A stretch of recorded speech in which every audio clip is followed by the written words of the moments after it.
Okay, well, as you all know, this has been a very long process with the Ascent event. It's been back and forward. We've been messing about with this for some time, you know.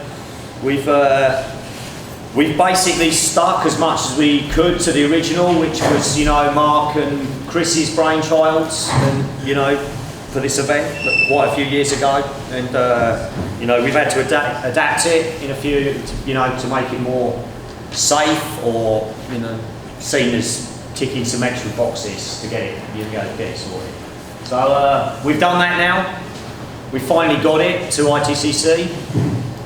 As I've heard today, there's going to be teething troubles. There's a lot of constructive criticism, I'm sure, coming today, and we'll learn from it. You know, the event may be changed in the future because of it, just as all the other events are an evolution. So. But anyway, with no further ado, I will run through it. Basically, I think we've spoke a lot about this today already. I think they spoke a lot more at the Ascent, you know, looking at the Ascent event today than they needed to. So sort of a lot of this is repetition now. So we'll start. Okay.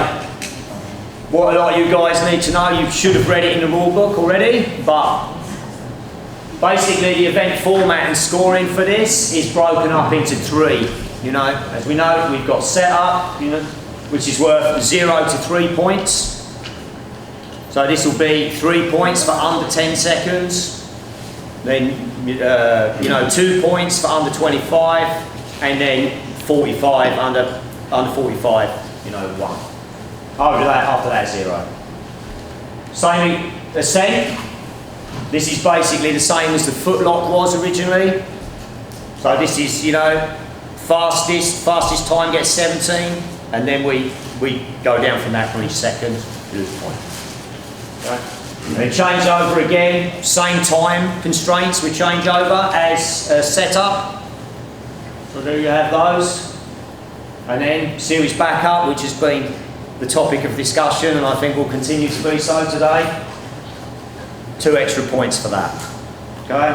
So we have a grand total of, see, I predicted what was going to happen. I made this last week, but then hopefully from this, the sun will come out. And we will have a...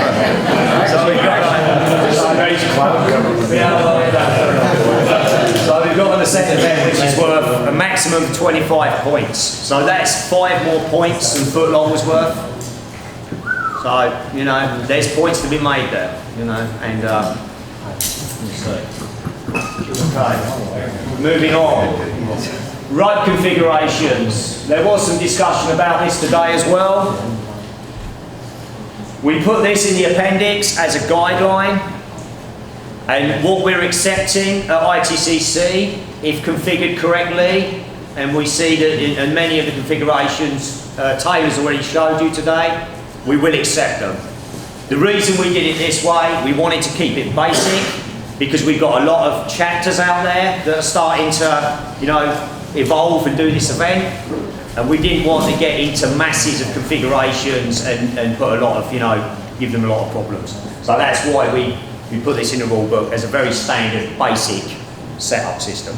So, you know, that was why it's done this. So it is a guideline, more for the chapters than it is for ITCC. Okay.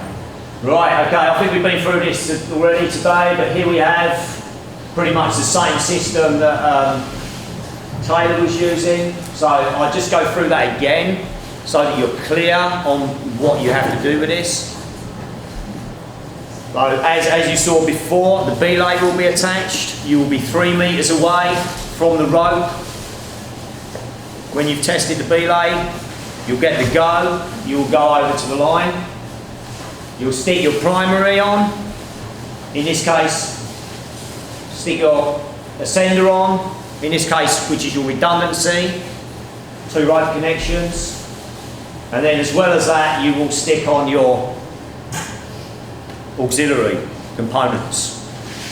When you have done this, arms out, time stops. As it's already been said, if you forget to use these, put them on, you will not get any time points. If you stop the head technician, make the head technician stop you, and you have not installed your auxiliaries, you won't get any setup time. Won't get any setup time points. Yeah, that's what I'm saying. For this particular, for setup, no time points. Okay. So, if that happens, you will be able to continue the event. You will be allowed to connect those auxiliary components into your rope, and then you will be allowed to proceed on the ascent. Okay? If you forget to attach a primary system, in this case one of these two red ones, you will also get a -3 and no time points. So this is a mandatory for a non-pro. In this case, because this is a system that must have a series or redundancy, whatever you want to call it, either one of those will cost you 3 points, okay? Plus no time points. Okay. Does everybody get that? Does everybody understand that process? All good? Okay, ascent. This is pretty straightforward, guys, you know? I think we have to talk about time limit for the setup. Okay, There's a 90-second time limit for the setup. You can't get set up in 90 minutes. 90 seconds. 90 seconds. Sorry. 90 seconds. Sorry. Yeah, so 90 seconds is the cut-off point for setting up your ascent system. If you cannot have your arms out to the side with your system set in 90 seconds, you're done. You're not going to proceed any further. Sorry. Have you determined the height as to how far we have to be off the ground? For instance, if I set up my system and the rope is dynamic and I load the system, but then I'm just sort of scraping the ground with my... I think we're not gonna penalise you for, you know, if you're just scraping the ground. You know, I mean, basically what we're looking for is that the safety components are engaged and they're working and the system's working. You know, so that's if what. I was to take the time to add a weight and hold on my system on the rope, Yeah. and I load the system and that touches the ground, that would be acceptable. And then when If the weight touches the ground, yeah. that's fine. The weight's not. The weight's fine if that touches the So ground. I know we have an opportunity then to reset everything so we're ready to race, so I can then adjust the weight where I need it, I can adjust my pants and whatever else where I need it before I start. I think yes. I think we're, you know, within reason. I think. What? Go on. Okay. Wait a minute, Scott. I think actually you're going to have the weight in a position that you can use it before when your arms go out. Like you can't have weight on the line, put your arms out and the weight's sitting on the ground, and then have to shift that up before you start your ascent. So it's going to have to be fully off the ground before you start. So that's why I was just the body. Okay. So once you sit into a steady state rope, you're going to potentially drop half a metre to 3/4 of a metre, depending on your own body weight. I hope the rope's not that stretchy.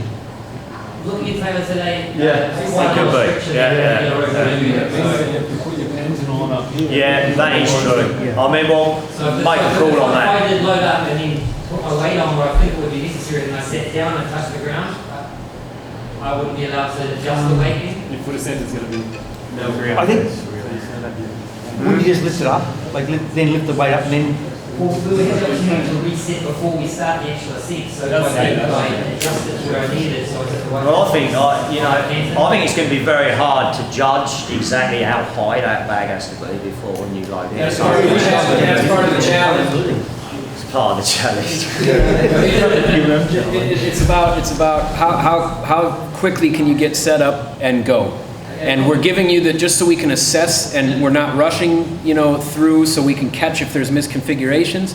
You know, we let you, you know, move your cam a little bit, whatever, but you're not changing anything. You can bounce around, get a little more stretch out of the rope, whatever. But in terms of where you put the weight, you can't change the weight once you put it on. It's not written down in the rules at the moment. So It's not, well, you know, I mean, this is, you know, Scotty, at the moment we're making a lot of decisions as we go here because we're getting side, you know, we're getting side swipe from all angles. So it's it's written in the rules at the moment. Absolutely. There are, we have been there, you know, we've already had an instance today with a client that's asked us about configuration, which we are prepared to go a bit out of the box on the rules for, because it's for this particular event. So I mean, I in this, do understand it's going to evolve, it's going to be a really good thing, but just at the moment, where I've written, it's not really clear. no, I understand that, absolutely. We're going to time to be that right, because when it comes to 30 days before the event, we're going to have any time to, there's a keep these answers until today. Yeah. So we're going to make a decision on that. I mean, I don't have an issue with it, to be honest, at this moment in time. Adjusting the bag, weight bag. I mean, they've got to put it on as part of the setup. I'm more worried about part of the body actually hitting the ground. Okay. Than that, because, because then it becomes a judgment call. And that could be a hard thing for the judges. Yeah. No, well, that's not what we're discussing. We're discussing the bag touching the ground. I mean, but look, if the body touches the ground, I mean, you know, I don't see that as acceptable. All right, well, let's go with it. All right, we'll allow readjusting. Readjustment of the throw bag will be, we will allow it. Yes. What Scott's asking is if he what Scott was asking what Scott was asking is if he adds extra weight to the line, okay, and then he dresses that, he estimates the amount, the height that weight needs to be off the ground, and then he loads into his system and he goes into his you know, his hands out, he hangs in the system, he's off the ground, but the throw bag goes down to the ground and touches it. And then what he was asking was, when he returns to the ground, is he able to adjust that weight back? You know, the weight on the line. And basically, what we said now is that as long as no part of the body touches the ground, we will allow you to readjust that particular element. About the weight on the... Yeah, only the weight on the rope. But that has to be put on the line during your setup time. Okay? Maybe just thinking All right. You're allowed to, if you test your system, you're having up in air fire, and you can't reach the ground, you're allowed to go down. Yes, absolutely. Yes, you can down climb. Yeah. But don't run 18 metres up the rope going. Unless you want to do it twice. Did you have a question back here? Yeah, sorry. If you're within your 90 seconds and you're doing exactly what Scotty says, but you don't take your hands off, you sit down, everything gets cleared, but you don't take your hands off, can you then readjust if you're within your 90 seconds? Yeah, I guess you could, you know, I guess you could do that. Until you do this, you're good. Well, I think it, you know, I think that becomes, this is an issue, is like where is, you know. Just curious. I know. But it's true. You could do that. The important thing to remember here is you can certainly shift things around a bit. You can shift, you know, okay, I got my knee up in my face and I need to move it down to start, like that's great, but you can't start readjusting things and moving things around, adding more things in, that kind of thing. The issue was the weight, I think. Right. Yeah. I mean, in reality, all you're doing, the only reason, I mean, in a real world situation, what you'd be doing is you'd be going to the line, clipping in and going. But because we need time, this was part of the transition and part of getting this accepted, you know, to be in competition, was there was safety elements we had to incorporate to make sure that things were being done safely. So that's why we actually have this stop on setup. So we have time to assess, you know. So that's sort of been part of the sacrifice of it. Yeah. Right. All right. Is there any more questions about setup?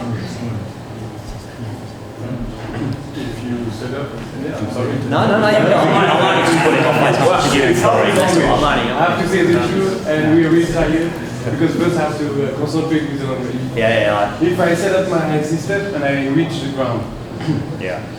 but my weight is on the rope because I didn't adjust You know what I mean? Like I set up on my. Well, you just got to go high enough to know that you're not going to go. I mean, it's better to climb a little bit higher than make sure that you don't touch the ground. You know? Not touch the ground. You do not. That is. You must not touch the ground. You must be off the ground and suspended in your ascent system. You just gotta re-push it back up. Right? Stand up, push it a little higher, and then, you know, the problem is if we say, oh, I'm just touching a little, or then it's a hard judgment call for the judges. So it's easier to just say, everybody's gonna be up. Well, happens if you're touching the ground a little bit, then you ask us to go up a little bit higher. Then you could just get on it, push it a little higher, and then You could do that, but your time won't stop. Your time doesn't stop until you're off the ground and your hands free. So let's say you throw your hands out, sit down, throw your hands out, put your feet on the ground. Time's not going to stop. You know, I mean, if you're sensible, Step up higher, the line, then it works. load it a bit, check, and then pans out. You know, I mean, this is what you do in reality. I mean, you don't clip onto a line and just go. Maybe you could make it clear that anything you do, if you throw your hands down and then you touch the ground, then it's no time. Yeah, that's it. Yeah, basically. Is that clear for everyone? Well, yeah. Just If you basically just throw your arms out and you've got enough dynamic in the system that you actually come down onto the ground, stand on the ground. that's it. You've got no time points. That's it. No setup. No setup points. Time points for setup. Yeah, I mean, really, you shouldn't put your hands out until you're sure that you're not going to touch the ground. Basically, Florine, don't put your arms out until you are sure that when you sit into your ascent system, you will not come down on the ground. Okay? So if that means you have to, go a couple of steps more to take the dynamic out of your rope so that doesn't happen, that you have to do. Okay? Any more? Move on, quick. No? Yes, Bob? No, there's no maximum amount of weight. As long as it's not greater than 22 km or 22 km plus.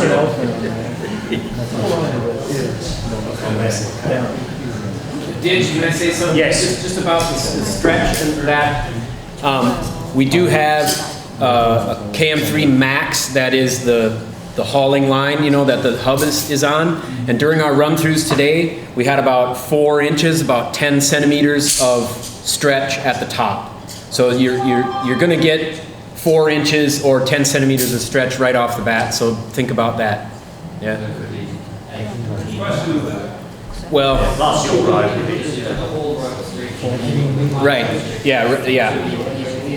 Sure. Depends on what ropes you're using. Yeah. Could I just run off the KM3 Max and just stick the hub and the whole other rope? That'd be really fun, but no. All right, I think we'll move on. All right, ascent, fairly simple. That way.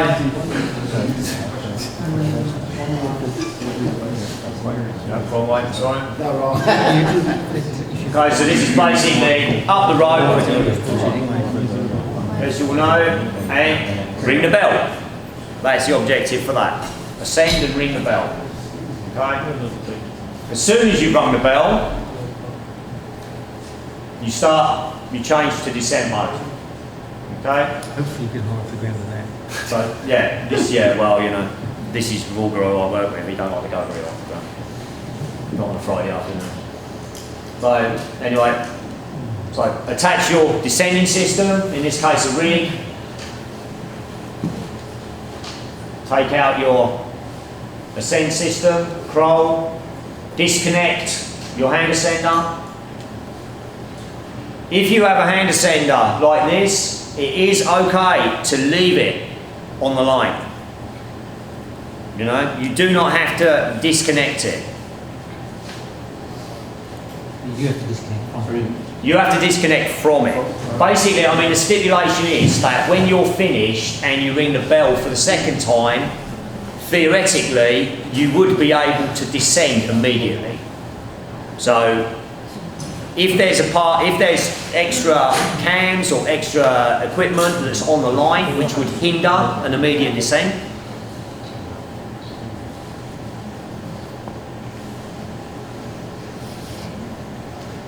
then you're not going to get your time points. If you're That honest. says remove auxiliary non-PPE components, is that including like a chest clip to your blueprint? If you can descend with that attached to the system, which you can, then yes, it's not a problem. You don't have to detach it. That's fine, you know. What about a backup, like a buddy backup or a... Well, a buddy, I mean, this is going to roll down the rope after you. I mean, by configuration, so it's not going to hinder your descent. So yes, it can remain on the line. Any 12841A device which you choose to use on the secondary line, on the other side of the line, if you choose to use that, and that's a free running device in both directions. If it's only in one direction, it's a bit more of a problem. But if it's a device which runs freely in both directions, like the ASAT, and the others on the market that do that, then this is no problem. This can stay on the line because it doesn't hinder your descent. And actually, it adds an extra element of safety. It doesn't have to be on a separate line? Well, it doesn't have to be, no. I mean, as long as it's not going to interfere with the descending mechanism. Something like a buddy or ASAP must be installed on a separate line. You can't install those above your ascending system. No, but it will, because it will come into conflict with the descending system. But what? Below the system instead of above. It's not designed to work that way. You're talking, this is the DMM man, so, I mean, with the DMM, you say no. I would be.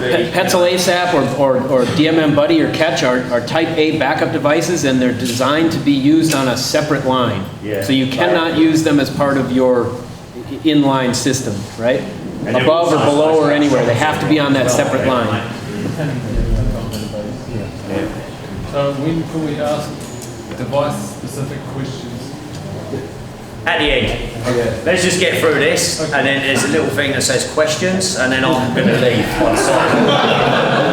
Run through that. All right. Okay, this is the same as the setup for Ascent.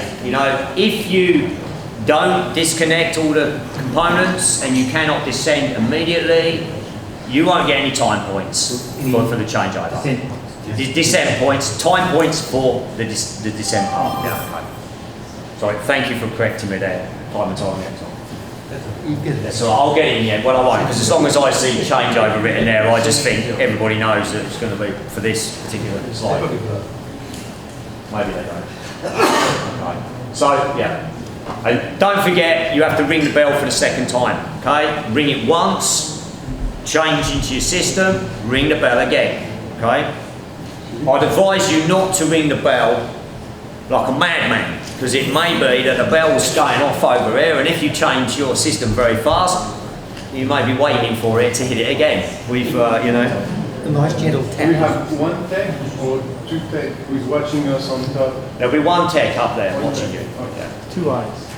Excuse me? He's got two eyes. Okay, so Unless he's we're the one using... who is going to say it's okay that we disconnected everything. He will, after you've rung the bell, he will confirm. Regardless of what happens, when that bell rings for the second time, the clocks will stop. Okay?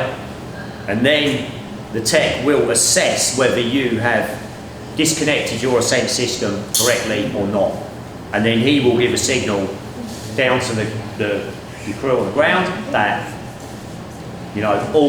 descent, not able to descend, or in the case of a primary system, I mean pretty standard, if it's a misconfiguration of a primary descending system before you take out, you're going to get a -3 the same way. I mean, and if you've done that downstairs and upstairs, you're done, you're DQ'd. There's 2 mandatory -3. So if you misconfigure a primary on the ground, and then do it the same again on the descent system, that's it, disqualification from the event.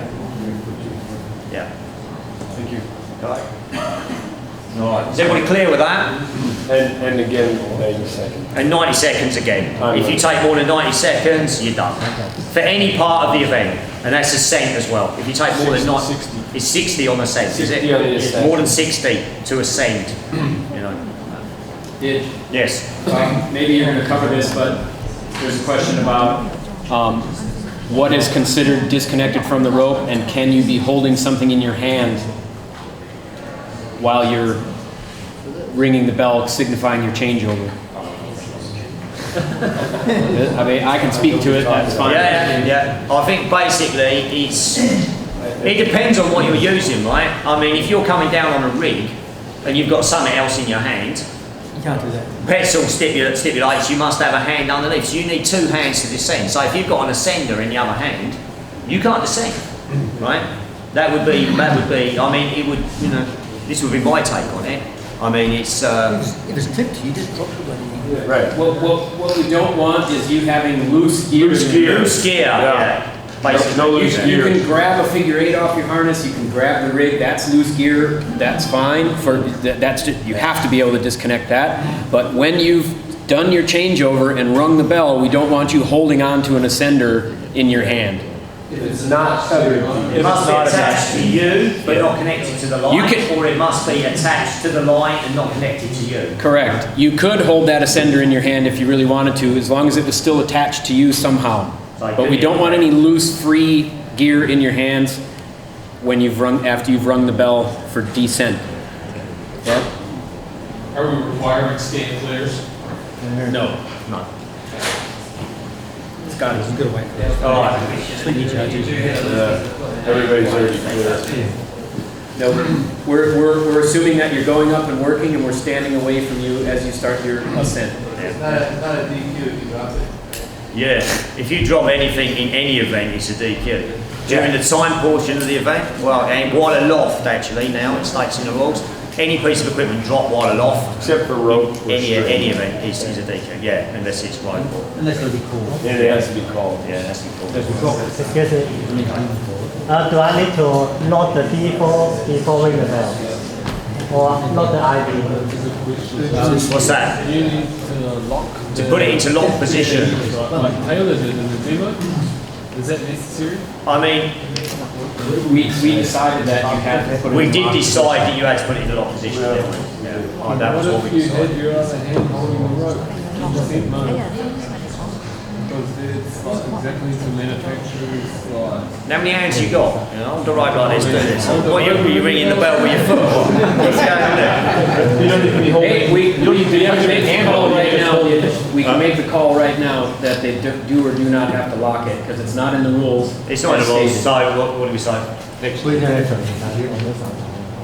Well, technically they are actually just going straight to descent, so it would be that, all right, no, I think we'll say You do not have to. See how easy we're getting? we're tired now. We think it's on midnight, we'll be able to do work. Okay, here we go, now we're going to get to it. All right, now we're getting on to this question, again, series, there was lots of discussions about this. And we've been back and forth with this, and I don't know what the answer is to this in the form of where we go from here in the future, what we class as a backup, what is a partial redundancy, what is a parallel backup. I mean, there's a lot of syntax and there's a lot of terminology out there for different stuff, and and we've had to start somewhere with that. With this, and what we've looked at and what we've based a lot of it on is the systems that have gone before us for Ascent, and we've come to this, second rope, a series backup. Maybe this is not the right terminology for it. Maybe we change that. But for now, this is what it is. And what we describe that as a secondary rope attachment, e.g. rope grab, mechanical ascender, or 6-cord crusher, or rope accepting device, used to prevent fall in case of a primary rope attachment failure. Right? So, what we were discussing with Taylor earlier, technically here, I would say now that, maybe that's a wrong call. Maybe it is we would class that as a redundancy, because it's 2 rope attachments is what we're talking about, 2 points of contact with a rope attachment. I think this is a very grey area. There's a lot of work to be done here. Do we say that doubling up with carabiners becomes a series? Is it,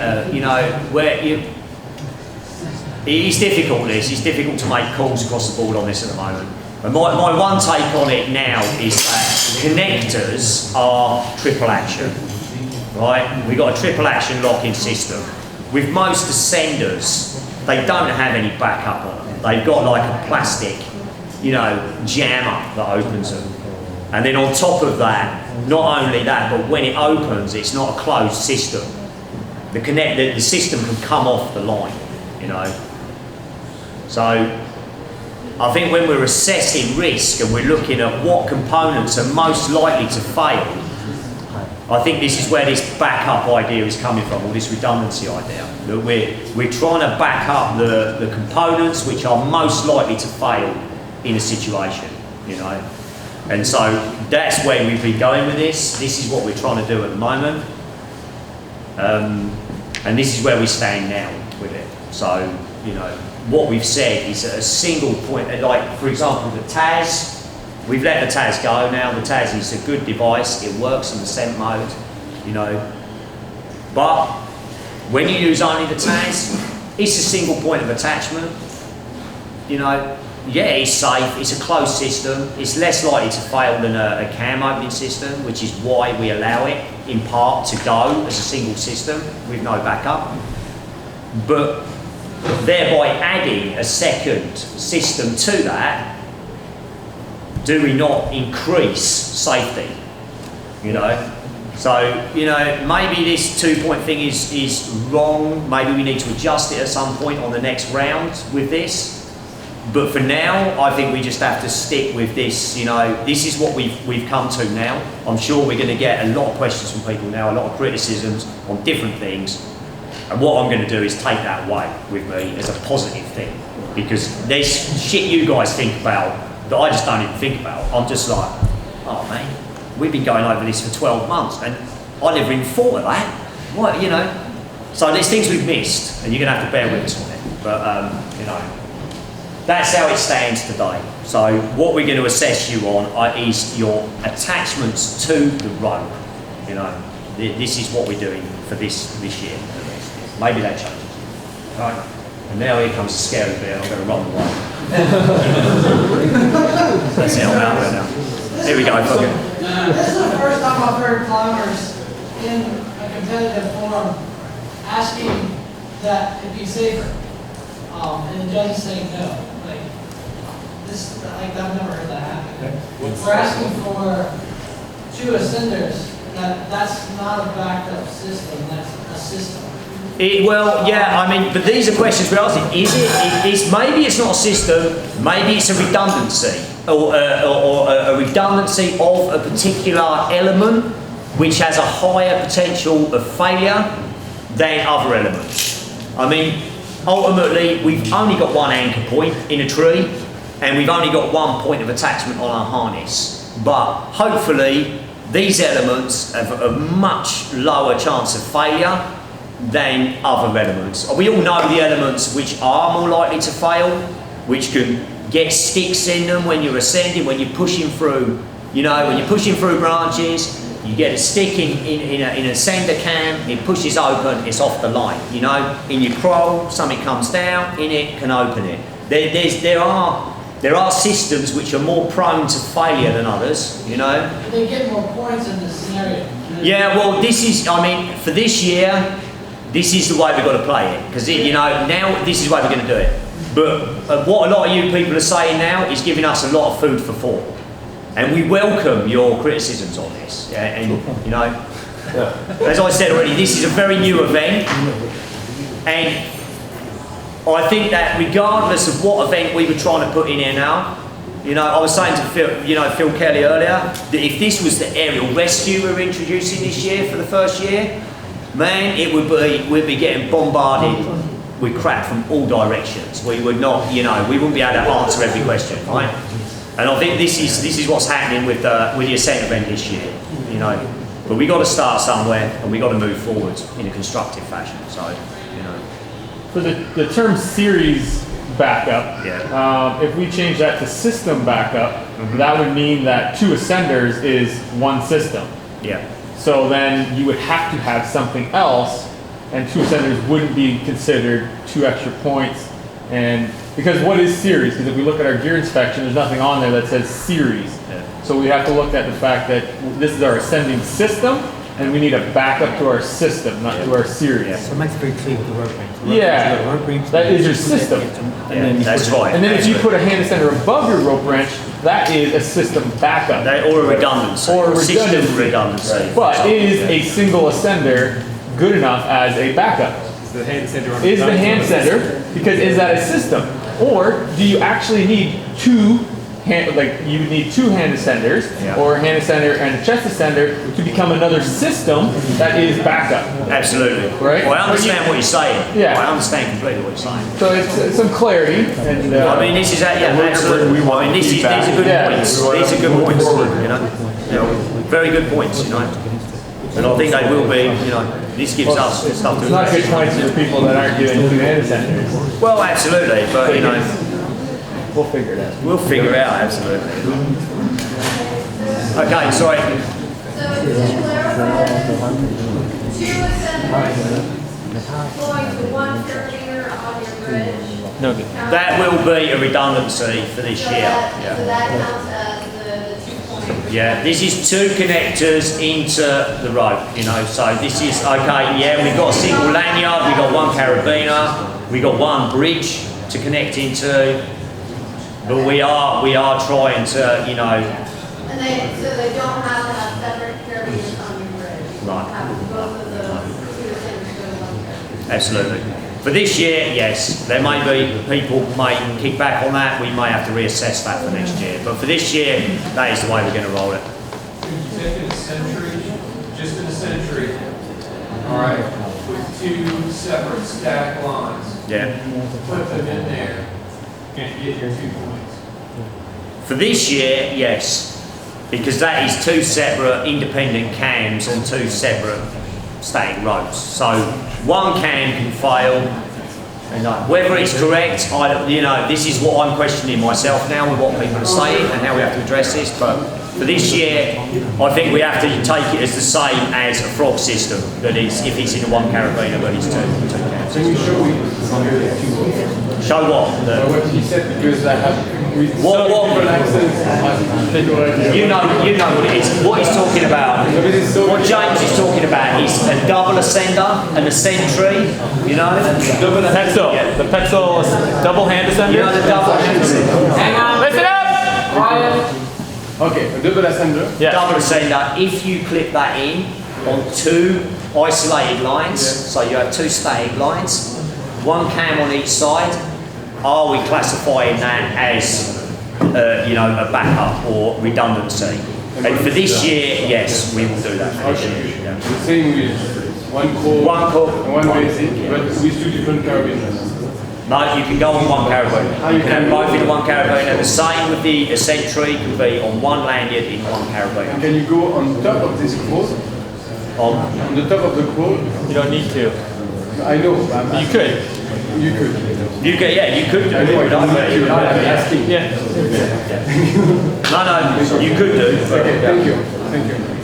Scotty. I understand that the rules came out 30 days before the competition was made, as previous years, and that was the main meeting. Why was this information not provided with those rules? Which information are we talking about? Information you just showed us on the screen. What? There's more information than we've had available to us in the last 30 days trying to work this out. Like, with all the configurations and all the different bits of kit that I've had my hands on trying to work out what I can do, I've had this massive assumption of what I'm actually able to do or not do. And after several conversations with members of ISA and asking questions online, with yourself, I think, and Mark, and not really getting a sort of answer, why is this information not available to us? To clarify it for us, because it's just been, we had no You mean the information we're discussing now, you mean? Yeah. Like, well, it's a world championship event. I know, Scott. We can't use things that we're not comfortable with, we don't know what we can use. Yeah. I know what you're saying, man. I understand what you're saying. Yeah, so you know. I don't know what the reasoning was why we didn't get this information then or what, but if we're going to change it in the future, can we make sure there's more of a time frame for an adjustment period so we can. Well, you know, technically what should be happening now, Scott, is we should now be transitioning over to a 3-year review process with the rules, which is going to give us a lot more time. Because it's like, you know, it's not an excuse, but it's like, basically, most of us who work on rules, you know, myself, I'm on rules calls at 10 o'clock in the evening. I start on there and sit there 2 or 3 hours. Tom starts 5 in the morning and gets up to do it. You know, and Rick's taking time off work and working. And we move as well as we can. And a lot of this, you know, reason it's been laid out is because, you know, we've been slow with getting stuff done. We've had to go back over stuff. We've had to do a lot of stuff. So I apologise to everybody for that. It was, you know, and I understand what you're saying, and I agree with you. To all of you, like, it's nothing against any of you guys. I understand you're doing a really great job. We've got a lot of work into this to help us get better what we do, but it's extremely frustrating to come to a world championship event. Absolutely, mate. Know what the hell we have to do. I understand. I understand. I would be the same if I was in your shoes. I think going forward, if that can be improved, it'd be a lot of help for a lot of people. Yeah, absolutely, absolutely. And that's what we're going to try and do. We need to try and move forward in a more constructive way. A lot of room to grow involved, and I think we're up there right now. Yeah, absolutely. I hear what you're saying, man. 100%. All right. Okay. Is there any other questions? We have a very gear-specific question. A very gear-specific question. Is there a required distance between these two ascenders? For example, if I attach this on my lower D-ring on the full-body harness and this one on the upper one, is there a required distance between these two items? It's usually the Goblin and the Taz. Is that really the best thing? I mean, no, you don't want to see anybody. But I mean, what you know. So so what you're doing there is you're running your primary, and then you're running that as a 2-foot series. The configuration of the Goblin doesn't need. It's not a cantilever device. It doesn't need an amount of rope under it to lock. So. You know, if it was a device that worked more than cantilever and it needed extra rope to go into that locking transition, it would be a problem. But I think with that, it locks. It's a camming device. I think it's good. I don't see it. Yeah, as long as they can't. Yeah. If they're hitting each other, that's going to be a problem. Is it a problem if they're hitting each other? Well, only if it affects the function. Oh, I see. Oh, yeah, but it's gonna. Right. You're not really sure. I mean, it's an unknown configuration. You know what, I think we're trying to understand here, James. I think we have to try that outside the park. It's an unknown configuration. I have to get it on the line. Next morning. Okay, there was another question here somewhere. Back first. Can you repeat the question? That was a secret question.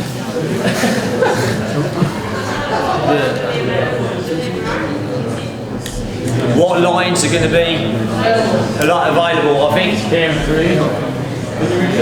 Can you repeat the lines that you're going to have available, Taylor, on the event tomorrow? Right now we have KM3, which is Teufelberger KM3. It's 11 millimeter. And Mark, are we still working on a 10? No, that was Fluffer's line, so it was just his personal. Okay. Yeah, we've got KM3 11 mil. That's available. Otherwise, you can bring your own or borrow from someone. Yep. Yeah, it's fine. Right. There's another question, Matt. Yeah, just about, I don't know, James asked a question earlier about using the diameter core line in this event. When you installed that on the snake tail, with the breakaways enough? I don't think the snake tail is actually not really a certified full arrest shock absorber, is it? It depends. If you link it to the last pocket. Yeah, but it's linking the top, so the rings on the hub, you clip into the top. And what's the breakout on that? I wasn't actually listening, I'm sorry, what was the question? Snake anchor, you know, it's used To do what? To use what? don't even rope, so That's not clear enough for me. I think I'm not. Do you know what? To be honest, James, I'm actually not sure. We're going to have to talk about that again. I'm not sure. I'm a little bit uneasy about that. I do stand by the answer from before. The senders will shear a line from 400 kilos onwards. If we're putting a shock absorber to go below that, in a sense, yes, but in a sense, we're going against what the manufacturer says. I need to have another think about that. I'm not 100% sure whether that, my math may have been a bit faster than my brain. I think we need to have another think about that. It may have been a slightly hasty answer. Joe? If you have a backup like an ASAP body, does it have to be correctly configured with I mean, yeah, I mean that's technically what it says in the directive, but I mean, you know. We have asked Petzl about that specific question about the ASAP, and they say, well, if you wanted to fulfil the 12841 type A criteria, yes, you do. Will it work on a ventral attachment without a shock absorber? Yes, it will, but it won't do what we specify in the standard. So this is educational for everybody, so yes, start off right. yes. So that's often what the manufacturer will say. Pets will say you can use the grillon with a different rope in it. It just won't fulfill the 358 criteria, which, you know, manufacturers hate because it's a very restrictive standard in terms of certain criteria that it sets out. That's what they're going to say. You can use it differently, but it won't do exactly what we say. Will it work? Yes, it will. But So you're okay if we have that in the dorsal attachment, including the VA carabiner? Because on the original footlock harnesses, there's hard things on that. There is enough. I don't see why that wouldn't be okay, Joe. The problem is are you going to have difficulty to attach that to the system? Are you, you know? I mean, you know, it's your problem. I mean, you know, but like a ninja move. Ninja click on. Can you clip that into the suspension point in the back of the tree motion harness? No. It's not. It's not a full arrest. It's not for. Is a restraint point, not a full arrest point.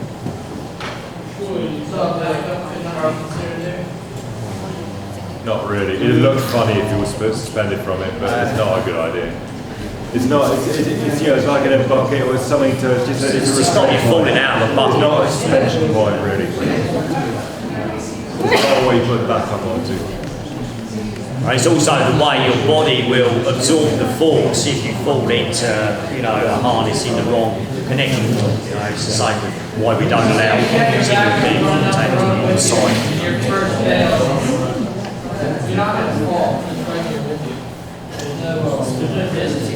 I'm sorry, I didn't hear the beginning. I'm sorry. Don't worry about it. He's talking about. It doesn't make sense to me. It's not logical. No, because it doesn't fulfill the requirement that the rear attachment on the tree motion is only for fall restraint. So if you're attaching something that's meant to be a backup device and catch you on a vertical rope, you're attaching it to the wrong attachment point. That attachment point is only for fall restraint, like keeping you from walking off the edge of a building. Well, I think this is.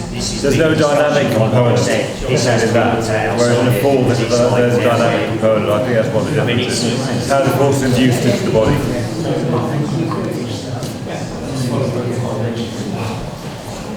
Yeah, but he's talking about using it as a shock absorber if it gets overloaded, right? And it's not really a certified full arrest. I mean, a full arrest shock absorber is tested, it blows out at a certain amount of energy, makes it fail.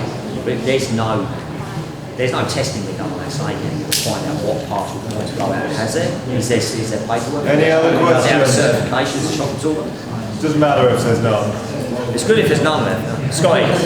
Will the data collected from the load cell will be shared with the climbers as a whole, so that we know shops will work and don't. That's a question for Very Brian. good question. I do hope so. I do hope The so. plan is to take his data and eventually work it into a paper that he would present. So hopefully when they will see it in like the journal of horticulture or at a conference. And if he doesn't have from this, he's hoping that it'll be enough to get a grant to